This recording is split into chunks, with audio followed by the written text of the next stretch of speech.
सलाम जी। राय फारूक हैदर साहब, बहुत शुक्रिया। आप माशाल्लाह जब वज़ीर आज़म थे तो आपने कॉन्स्टिट्यूशन 1974 के ऊपर इक़्तिदार में होते हुए एतराज़ात किए थे। इसीलिए मैंने आज जब ये एक मौजूद बहस बन चुका है ये एक्ट 1974, तो आपका इंतखाब ख़ास तौर पर किया है और आपका शुक्रिया अदा करता हूँ। इस वक्त वर्ल्ड वाइड आपको तकबीर टीवी स्काई 845 पर देखा जा रहा है। आप ये फरमाइएगा कि जब मियां मंजूर भुट्टो से हाल ही में आपकी ये जो कॉन्फ्रेंस हुई है उसमें आपने शमूलियत अख्तियार की, आपने कौन कौन सी तजावीज़ जो है वो दी हैं कि इस एक्ट के अंदर कौन कौन सी चीज़ें काबिल एतराज़ हैं उनको तब्दील किया जाए। और दूसरा सवाल का जो दूसरा हिस्सा वो ये है कि 36 साल तक आप ही ने क्यों आवाज़ उठाई? सरदार क़यूम साहब, सरदार सिकंदर साहब, बैरिस्टर सुल्तान महमूद साहब, मुमताज़ राठौर साहब और ये जो सदूर और जो वज़ीर आज़म आते रहे, इन्होंने क्यों नहीं एतराज़ किया? जी राय साहब। एक तो आपका शुक्रिया, और बैरून मुल्क जो कश्मीरी बैठे हुए हैं, मैं वो भी मेरी बात सुन रहे होंगे, तो इस मामले में मैं आपका बड़ा शुक्रगुजार हूँ कि मेरी बात जो है वो आज़ाद कश्मीर से बाहर, पाकिस्तान से बाहर लोग सुन रहे। वेलकम। गुजारिश आपसे करना चाहता हूँ जी, वो जो उन्होंने मीटिंग बुलाई थी मंजूर भुट्टो साहब ने, और उसमें मीटिंग से पहले हमारी पार्लिमानी पार्टी का इजलास हुआ तो उसमें हमने फैसला किया कि जाना या नहीं जाना। तो फिर यही फैसला हुआ कि इस कॉन्फ्रेंस में हमें जाना चाहिए ताकि आज़ाद कश्मीर के अवाम के लिए हकूक़ की जो बाजियाबी की जो है वो एक संजीदा कोशिश जो है वो की जाए। उसके बाद फिर हमने जो 6 पॉलिटिकल पार्टीज थी और उसमें एक साबिक सदर थे जनाब अनवर खान साहब, उनको भी खुसूसी तौर पर बुलाया था। तो माइनस पीपल्स पार्टी अतीक साहब की भी नुमाइंदे उसमें मौजूद थे। तो हमने एक वहाँ पर मुश्तरका जो है ना वो लायम इख्तियार करने की जो है वो बात की थी। उस पर उन्होंने मुझे कहा था साहब ने, बल्कि मलिक मीर साहब ने स्पष्टली कहा था आप जो बात करेंगे एज ए लीडर अपोजिशन तो हम उसकी तायीद में बात करेंगे वहाँ पर। तो उस दिन पर भुट्टो साहब ने जो कॉन्फ्रेंस बुलाई उसमें आज़ाद कश्मीर के सदर, वज़ीर आज़म, ये पॉलिटिकल पार्टीज थी, उसमें 2-3 और पॉलिटिकल पार्टीज का इजाफा किया गया था। साहब सदर राजा जुल्करनैन साहब, सरदार अहमद साहब इसमें तशरीफ फरमा थे। तो मैंने जो वहाँ पर जो बात की थी वो बुनियादी बात ये थी कि एक्ट 1974 में जो जम्मू कश्मीर काउंसिल है ये हमें काबिल कबूल नहीं है। बुनियादी बात जो है, जो हमारा कॉन्स्टिट्यूशन है, जेके का इंटरम कॉन्स्टिट्यूशन एक्ट, इसको आप कॉन्स्टिट्यूशन तो नहीं उस तरह कह सकते, कॉन्स्टिट्यूशन एक्ट है ये। तो उसमें यह है कि जो जम्मू कश्मीर काउंसिल है जो उसके पास 52 सब्जेक्ट्स है, ये 53 सब्जेक्ट्स है, उनकी मौजूदगी में आज़ाद कश्मीर में ना कोई हुकूमत बामकसद हो सकती है और ना बाअमल हो सकती। तो लिहाजा इन किसी जो सब्जेक्ट्स है ये सारे के सारे जो है वो जम्मू कश्मीर आज़ाद कश्मीर कानून साज असम्बली को ट्रांसफर किया जा सके, ताकि आज़ाद कश्मीर में गुड गवर्नेंस के हवाले से, तहरीक आज़ादी कश्मीर के हवाले से, आज़ाद कश्मीर के अवाम के इज्जत वक़ार के हवाले से, पाकिस्तान के मफाद में जो है आज़ाद कश्मीर के लोग जो है अपने जो है ना वो सरगर्मी में हिस्सा ले सके। तो जो बुनियादी बात है वो ये एक तो ये था। दूसरा ये था कि इसी के अंदर जो है ना मसलन पाकिस्तान में उन्होंने ये किया कि जी एक इंडिपेंडेंट इलेक्शन कमीशन बनाया। अब हमारे यहाँ इलेक्शन कमीशन नहीं है जो हमारा जो इंटरम कॉन्स्टिट्यूशन एक्ट है, तो हमने कहा था कि इसको उसी तरीके से बनाया जाए। फिर इसी तरह से जो जजेस की जो अपॉइंटमेंट है उसका भी हमने ये कहा कि जी उसी तरह से की जाए जैसे पाकिस्तान के अंदर की जाती है, जुडिशल कमीशन बना, ताकि आज़ाद कश्मीर के इसमें जो है ना जो हमारी सुपीरियर जुडिशरी है इस पर कोई उंगली ना उठा सके अपॉइंटमेंट ऑफ द जजेस का जो हवाला है। तो हमने ये बात जो वहां पर की है कि जो सब्जेक्ट्स है आंसर रेजोल्यूशन के तहत मुझसे डिफेंस है, फॉरेन अफेयर्स है, फॉरेन ट्रेड है, कॉइन करेंसी है, या फर्ज कीजिए उसमें काउंसिल में के सब्जेक्ट में न्यूक्लियर एनर्जी, हमने क्या करना है न्यूक्लियर एनर्जी को, मतलब ये चीजें गवर्नमेंट ऑफ पाकिस्तान के पास है, नॉट विद द काउंसिल। इसलिए कि काउंसिल तो फिर ऐसा इदारा उसके पास ना हमने ये करना लेजिस्लेटिव पावर्स होने चाहिए, ना उसके पास जो है वो अपना ये जो कोई आईनी इख्तियार होना चाहिए उसके पास, ये ना लेजिस्लेटिव पावर्स और ना फाइनेंशियल पावर्स उनके पास। अब बात यह है कि हमारे जितने टैक्सेस, वो इनकम टैक्स है, सेल्स टैक्स, एक्साइज ड्यूटी, वो कश्मीर काउंसिल ले जाती है। अब एक गवर्नमेंट है जिसके पास टैक्सेस हुई कलेक्ट करने का एक्साइज, कैसी गवर्नमेंट है? Is just like municipal corporation के पास भी टैक्सेस का एक्साइज होता है, वो भी नहीं है इसके पास। तो उसमें यह है कि हम एक इसको बावकार जो है ना एक आईन के तौर पर जो है ना इसमें हम बुनियादी तब्दीलियां चाहते हैं। हमने वहां पर बात की थी कि हमें इसमें बुनियादी तब्दीलियां चाहिए, इससे हम किसी बात पर जो काम पर आमादा नहीं होंगे जनाब, ये गुजारिश थी मोटी मोटी जो मैं आपसे बात। अच्छा, दूसरा मेरे सवाल का सब्जेक्ट किया था जी कि जी मैंने यही पूछा था कि जी मैं आपको मेरी आवाज आ रही है? जी राय साहब जी, मैं यही पूछ रहा था कि ये सरदार क़य्यूम साहब, सरदार सिकंदर अयाद खान साहब, ये जो सदूर वज़ीर आज़म आज़ाद कश्मीर के गुजरे हैं, इनको क्यों नहीं ज़रूरत हुई कि ये लोग एक्ट 1974 के और कश्मीर कौंसिल के अदारे के ख़िलाफ़ इस तरह बात कर सकें जिस तरह आपने बहसीत वज़ीर आज़म इसके बारे में इनिशिएटिव लिया था और उसी की पादाश में आपकी हुकूमत भी जो है वह सबकदोश की गई थी। ये कंस्पिरेसी थ्योरी है, आपने ऐसा क्यों किया था? मैं गुजारिश करना चाहता हूँ, एक तो मैं आपसे गुजारिश करूँ, उससे मैंने भुट्टो साहब से भी कहा था कि right from Kazim Millat Chaudhry Ghulam Abbas Khan up till now हमारी जो कश्मीरी लीडरशिप है, जब भी ये बैठी है खुद पाकिस्तान के नुमाइंदों से, वो शुरू होता है मुआहदा कराची जो है मुश्ताक अहमद गुरबानी के साथ हुआ। पाकिस्तान की मोहब्बत में कह लें, सादगी में कह लें, हम देकर उठे, वहां से लेकर नहीं उठे। तो मैंने कहा जी भुट्टो साहब, हमने अब देना कुछ नहीं करते, गंजी आएगी क्या, छोड़ेगी, हमारे पास अब देने के लिए कुछ नहीं, अब हमने आपसे लेना है वापस। अब यह है कि मैंने आपसे अर्ज किया था कि पाकिस्तान की मोहब्बत कह ले या कुछ और बात कह ले, अगर किसी ने नहीं की थी तो मैंने वैसे अपने तौर पर फैसला किया कि लोग इक़्तिदार में आने से पहले बात करो, जाने के बाद करते, तो मैं इक़्तिदार में रह कर क्यों ना बात करूं कश्मीरी की। तो मेरे लिए सारे काबिल एहतराम है, मैं कुछ कहना नहीं चाहता इस बारे में, लेकिन ये मैं समझता हूँ कि कश्मीरी की हैसियत से मुझ पर यह फर्ज आयत होता था कि मजाक कश्मीर के लोगों के हक की बात करूं। मैंने की है, उन्हें मुझे वो हटा भी दिया। वो फैज का शेर है ना कि ये बाजी इश्क बाजी है, जो चाहे लगा लो डर कैसा, जो जीत गए तो क्या कहने, जो हारे बाजी बात नहीं। तो मैंने अपनी तरफ से कोशिश की है, बल्कि मैं आपसे अर्ज करूं कि जब मैंने ये एक्ट 74 के बारे में बात करना शुरू की तो अखबार से दूसरे मुझे लोग कहें ये पागल है, ये पागलों वाली बातें करता है, ये कहाँ बात होगी। लेकिन मैं ये समझता हूँ कि आज अल्लाह के फजल करम से वो मरहला आ गया है कि जब आज़ाद कश्मीर के आइन के हवाले से पाकिस्तान के अंदर भी लोगों को इस बात का एहसास हो गया है कि भाई इस तरह ये निज़ाम नहीं चल सकता, इसको तब्दील करना पड़ेगा। नहीं, आज़ाद कश्मीर कौंसिल का जो अदारा है, इसके जो मेंबरान मुंतखब होते हैं, राय साहब आपको पता है कि बड़े इनकम्पिटेंट होते हैं, प्रेजेंट भी नहीं कर सकते, और फिर यह है कि करप्शन भी होती है इसके अंदर। आम रिपोर्टें हुई हैं, पिछले इलेक्शन में क्या हुआ, आपने पैसे लेकर उनको टिकट दिए जाते हैं, इसमें कोई शक नहीं है। तो आपने कोई ऐसी चीज तजवीज़ की है कि इस सारे सिनारियों से बचा जा सके, इस अदारे से? इसको खत्म करना नहीं, मतलब ये तो इसको इस हैसियत पे रखना ही नहीं है।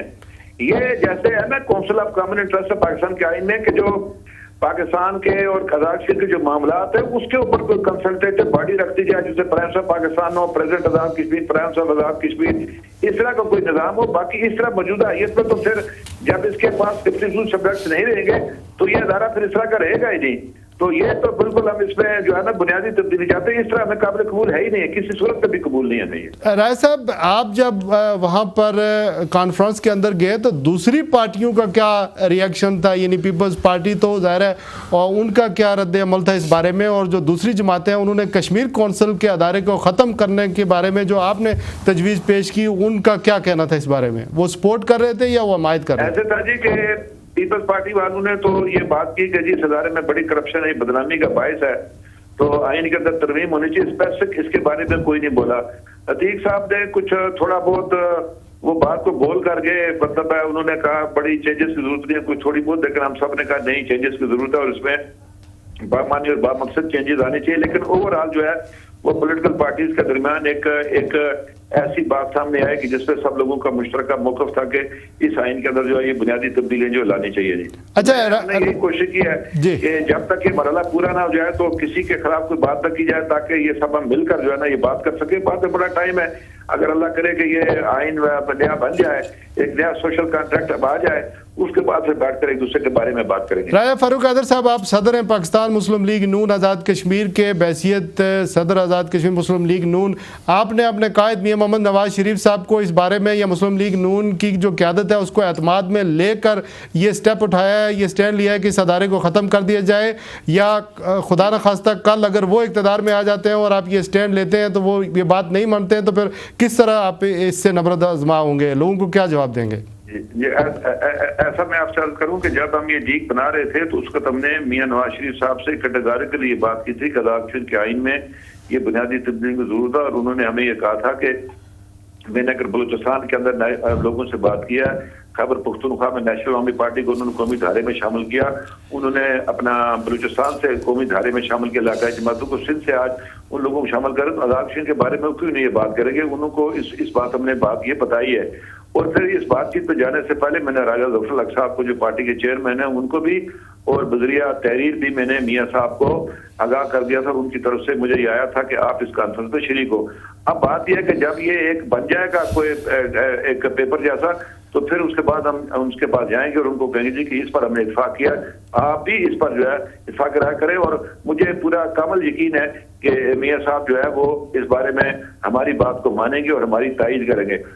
ये मेरी गुजारिश है। अभी तक किसी पर शक करना या ये बावर कर लेना कि शायद वो बात ना माने, मैं समझता हूं ये कबल वक्त हो गई। नहीं, लेकिन एक दूसरी बात जो आज़ाद कश्मीर के एक्ट 1974 के अंदर जो लिखी हुई है, ये जो डिक्लेरेशन करना पड़ता है कि आपको अलाक़े पाकिस्तान की शिक जो है उस पर दस्तखत करने पड़ेंगे इलेक्शन लड़ते वक्त या किसी ऑफिस ब्यूरो के अंदर बनने के लिए, तो इसको ख़त्म करने के लिए भी आपने बात की है कि नहीं? चूँकि मैं इस वक्त उन लोगों की नुमाइंदगी भी कर रहा हूँ एज ए एंकर पर्सन, हमारा काम है हक और सच को सामने लाना। चूँकि अब ये मेन स्ट्रीम मीडिया अगर इन बातों पर गुफ्तगू नहीं करेगा तो ज़रा दूसरे मीन ऑफ एक्सप्रेशन भी हैं, जिस तरह सोशल मीडिया है, फेस है, ट्विटर है, दूसरे आप भी देखते होंगे कि किस तरह लोग जो है प्रोपेगेंडा करते हैं। रियासत जम्मू कश्मीर के जो लोग हैं वो किस तरह प्रोपेगेंडा करते हैं, किस तरह बात करते हैं वहाँ अपना कि हमें इलेक्शन लड़ने की इजाज़त नहीं है। एमा निकलसन रिपोर्ट जब सामने आई तो जो लोग यहाँ से उनको मिले थे इंडिपेंडेंटली, उन्होंने ये चीज़ लिखी थी और एमा निकलसन ने भी ये बात लिखी थी कि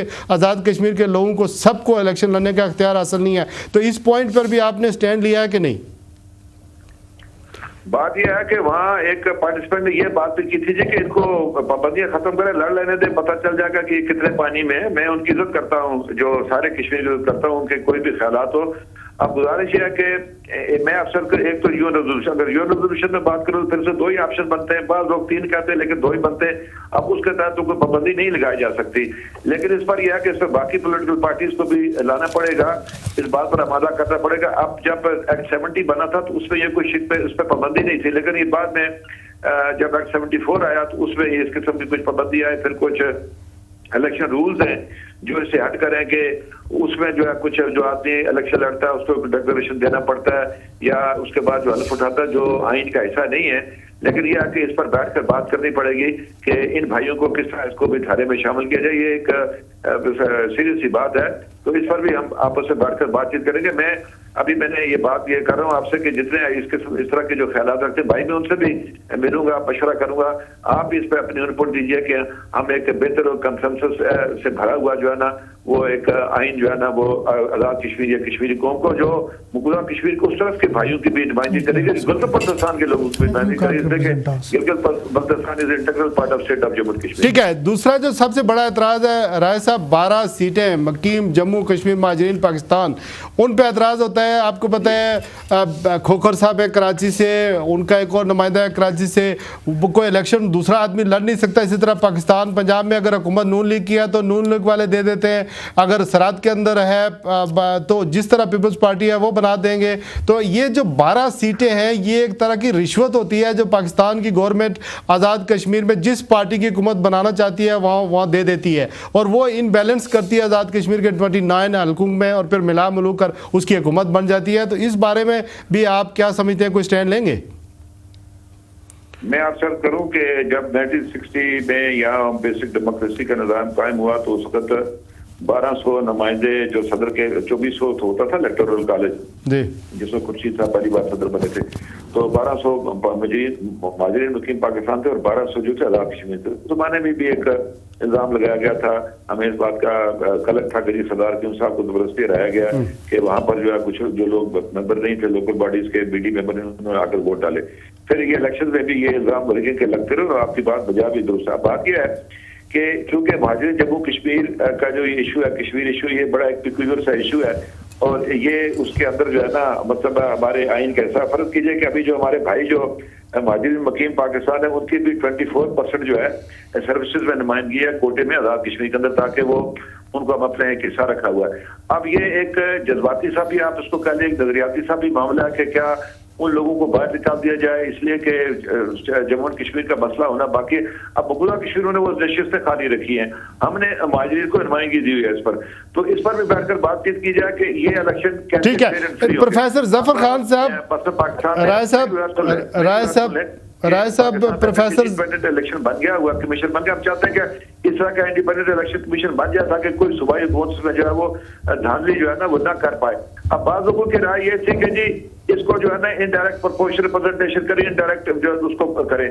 अब बात यह है कि हमारे यहाँ पहले ही 8 सीटें जो है इनडायरेक्ट है, 12 ये करें कि 20-29 अगर वहां पर डायरेक्ट होंगे तो फिर उसका रिप्रेजेंटेटिव करेक्टर जो है ना असेंबली का खराब हो जाता है। प्रोफेसर जफर खान साहब को राय साहब आप सुनते रहिए। प्रोफेसर जफर खान साहब जम्मू कश्मीर लिबरेशन फ्रंट के सीनियर रहनुमा, आप जानते भी हैं, लंदन मेट्रोपॉलिटन यूनिवर्सिटी में पढ़ा पाते हैं, कुछ बात करना चाह रहे हैं, कमेंट्स करना चाह रहे हैं? जी नहीं, मैं राजा साहब के जो राजा साहब अस्सलाम वालेकुम जी, जो राजा साहब का जो एक जोश जज्बा है वो तो सारी कश्मीरी कौम को पता है, लेकिन अब देखना ये है कि जो एक्ट 1974 के हवाले से ये जो तब्दीली हमारे अरबाब इक़्तिदार आज़ाद कश्मीर में चाहते हैं वो किस नौइयत की तब्दीली है जो समझ में आ रहा है। देखिए, मैं राय साहब से इत्तेफाक करता हूँ कि क्या वो सारे नुक्तों पे वो उतराज उठाए उन्होंने, वो स्टैंड ले रहे हैं जो आप लोगों को होते हैं? मैं अर्ज़ कर मैं उसकी मैं करता हूँ, उनकी हमायत करता हूँ इसमें, लेकिन कश्मीर काउंसिल के हवाले से जो उनकी बात है 100% दुरुस्त है। जैसा कि मैंने पहले भी अर्ज़ किया कि कश्मीर काउंसिल जो है वो What else needed, सर? क्या और क्या चाहिए आपको? नहीं, मैं ये जो मुझे अगर आप इजाज़त दें तो मैं उधर ही आ रहा हूँ कि कश्मीर काउंसिल वाक़तन जो है एक कॉलोनियल यानी इंस्ट्रूमेंट ऑफ गवर्नेंस है, उसमें कोई यानी ऐसी बात नहीं है और दूसरा कोई उसको लफ्ज़ नहीं है डिफ़ाइन करने का। बात यहाँ आ रही है रिप्रेजेंटेशन की। अब देखें, अगर आपको कोई कॉन्स्टिट्यूशनल ड्राफ्ट जो है वो फ्रेम करके दे दिया जाए, आपकी कॉन्स्टिट्यूंट जो आपकी जो लेजिस्लेटिव असम्बली है मुज़फ़्फ़राबाद में, उसको दे दिया जाए कि जी अप्रूव करें आप इसको, तो वो मैं नहीं समझूंगा कि वो प्रोसेस जो है वो दुरुस्त प्रोसेस है। दुरुस्त प्रोसेस ये होगा कि कश्मीर में, आज़ाद कश्मीर में एक असम्बली ही जो है इस मकसद के लिए वज़ा की जाए, तैयार की जाए, इलेक्ट की जाए, लोगों के साथ पास जाया जाए कि जो फिर एक कॉन्स्टिट्यूशन जो है वो ड्राफ्ट करेगी, जो कॉन्स्टिट्यूशन सही मानों में जो है ऑर्गेनिक और ग्रास रूट को रिप्रेजेंट करेगा, ना कि गवर्नमेंट पाकिस्तान या पाकिस्तान की मिनिस्ट्री ऑफ कश्मीर। आपका क्या रद्द अमल है सर? कॉन्स्टिट्यूशन के एक्सपर्ट हैं बैरिस्टर साहब, एक्ट 1974 पर राय साहब का स्टैंड इन बैलेंस, और राजा साहब ने जो यही वही बातें हैं ना जो बातें की है जी, वो मैं समझता हूँ कि हकीकत पसंदी पर मबनी है, क्योंकि जैसे मैंने पहले गुजारिश की है कि आप जो पाकिस्तान की गवर्नमेंट है उसके साथ कॉन्फ्रंटेशन की पॉलिसी जो है ना आज़ाद कश्मीर में मुमकिन नहीं है। दूसरी जो बात प्रोफेसर साहब फरमा रहे हैं वो भी अपनी जगह इस लिहाज से दुरुस्त है कि आज़ाद कश्मीर के अंदर जो कॉन्स्टिट्यूएंट असम्बली अगर बने, जैसा कि वही बात फिर चलती है कि रेवोल्यूशनरी गवर्नमेंट को अगर उस वक़्त तस्लीम किया जाता तो उसके बाद जो नेक्स्ट स्टेज था, अगला मरहला था, वो यही था कि उसमें कॉन्स्टिट्यूएंट असम्बली बनती। जो कॉन्स्टिट्यूएंट असम्बली है उसका जो फंडामेंटल जो पर्पस है वो यही है कि कॉन्स्टिट्यूशन को इवॉल्व करे। ठीक है राय साहब, कॉन्स्पिरेसी थ्योरी ये है कि आप काउंसिल के अदारे को ही सरे से ख़त्म करना चाहते हैं, लेकिन पीपल्स पार्टी जो है, जो आप ज़ाहिर है उनके साथ इन दिनों बड़े फ्रेंडली भी हैं, और वो चाह रहे हैं कि कश्मीर काउंसिल की सीटें बढ़ाई जाएं ताकि और मज़ीद जो है लोग अकोमोडेट हों, तो आप क्या कहेंगे? मैं ये अर्ज करना चाहता था, मैंने ये गुफ्तगू भी पैनल की सुनी है, मैं आपसे गुजारिश करना चाहता हूँ कि जिस तरफ ये कॉन्स्टिट्यूएंट असम्बली बने, ये तो फिर एक लंबा मामला वो शायद हो ना पाए। यानी देखें, इंग्लैंड में बैठकर आजाद कश्मीर के लोगों की मुश्किलात का आपको अंदाजा नहीं है कि हम किस मुश्किलात के शिकार हैं। मतलब मैं लंदन में बैठकर बहुत सारी बातें कर सकता हूँ कि ये भी होना चाहिए, ये भी होना चाहिए, ये भी होना चाहिए, लेकिन जो कब्जा जमीन बरसर जमीन है वो आजाद कश्मीर के लोगों को ही पता है। मैं ये कहता हूँ कि आप कोई इब्तदा तो करें ना किसी तरफ से, आप फौरन मैक्सिमम की तरफ चले जाते हैं, वो किसी ने नहीं देना, वो मैं आपको बात साफ बता दूं ना, उधर मिलेगा तो नहीं। लेकिन राय साहब, मैं ये कह रहा हूँ, मैंने कह रहा हूँ कि पीपल्स पार्टी वाले, हमने जो कमेटी बनाई है वो जॉइंट सेशन में बनाई थी असेंबली के मेंबरान पर, मुश्तमिल काउंसिल के मेंबरान पर, कि वो ये ड्राफ्ट प्रपोजल तैयार करके हुकूमत पाकिस्तान को भेजेगी। बात यह है, अब हमने हुकूमत पाकिस्तान से मैंने बात कर दी ना, मैंने मनमोहन सिंह से तो नहीं बात कर दी ना, मैंने इस्लामाबाद ही जाकर बात कर दी है, जो जिसका मतलब जेर 10 में ऊपर बाला से ही बात कर रही है। बात यह है कि हुकूमत पाकिस्तान की भी अपनी जिम्मेदारी है जो हम सबने मानी है आंसर रेजोल्यूशन के तहत।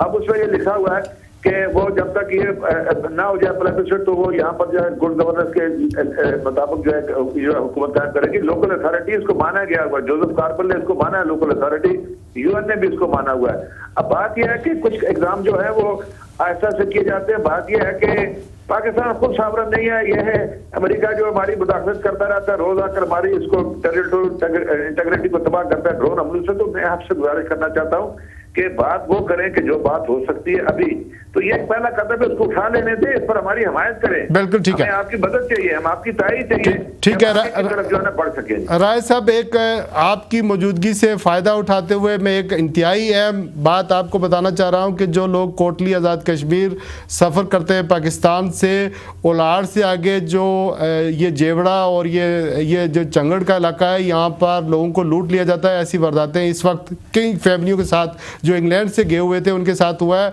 आई होप कि ये जो है आप मैटर इसको डील करेंगे। वहाँ पर एक पुलिस चौकी भी कायम हो चुकी है और बाज़ पुलिस वाले इन वारदातों में इन्वॉल्व हैं। तो I think you will take this sir, उन लोगों की सेफ के लिए। मैं आपसे अर्ज करूं, मैं जब उड़ान का पुल क्रॉस करता हूँ ना कोटे से, वो उसी जगह के तो मेरे पास अपना एक 9mm का पिस्टल होता है, वो मैंने लूट करके अपने हाथ में रखा होता है और मैं सड़क की इर्द गिर्द देखता भी रहता हूँ। अब गुजारिश आपसे ये करना चाहता हूँ कि वहाँ पुलिस की चौकी, अब ये 2-3 दिन पहले 4 दिन पहले भी वहाँ डाका पड़ गया था सड़क पे। तो वो बात यह है कि वहाँ होता है हमारे साथ इस्लामाबाद एयरपोर्ट पर लूटमार होती है। राजा फारूक हैदर साहब बहुत बहुत शुक्रिया। वहाँ तक वो कब्जा वाले और वो दूसरे तीसरे लोगों को लूटते, मीरपुर के लोगों को, वो अटैची केस बेचारों को देखते गाड़ी पर लदे हुए बड़ी मुश्किलात के शिकार हैं। बहुत बहुत शुक्रिया। आज़ाद कश्मीर असम्बली, आज़ाद कश्मीर कानून साज असम्बली के कायदे हिज़्ब इख्तिलाफ, साबिक वज़ीर आज़म आज़ाद कश्मीर और पाकिस्तान मुस्लिम लीग नून आज़ाद कश्मीर के सदर राजा फारूक हैदर साहब की गुफ्तगू आपने सुनी। इसी पॉइंट पर हम ले लेते हैं ब्रेक, और ब्रेक के बाद जब वापस आएंगे तो सरदार खालिद इब्राहिम साहब भी लाइन पर मौजूद होंगे और टेलीफोन लाइन भी ओपन होगी और आपकी तजवीज़ जो है वो ज़रूर लेंगे और बैरिस्टर साहब से ये पूछेंगे कि आज़ाद कश्मीर के जैसे ये कह रहे हैं कि एक आज़ाद हुकूमत कायम कर दी जाए और उसको मुल्क तस्लीम कर लिया जाए। आज़ाद हुकूमत तो कायम है, एक मुल्क तस्लीम कर लिया जाए, उसके मज़ीद फ़ायदे क्या हो सकते हैं और तारीख़ आज़ादी के ऊपर इसके क्या असरात मुरतब होंगे। Stay tune, this everything we will discuss after the break. Take a break now.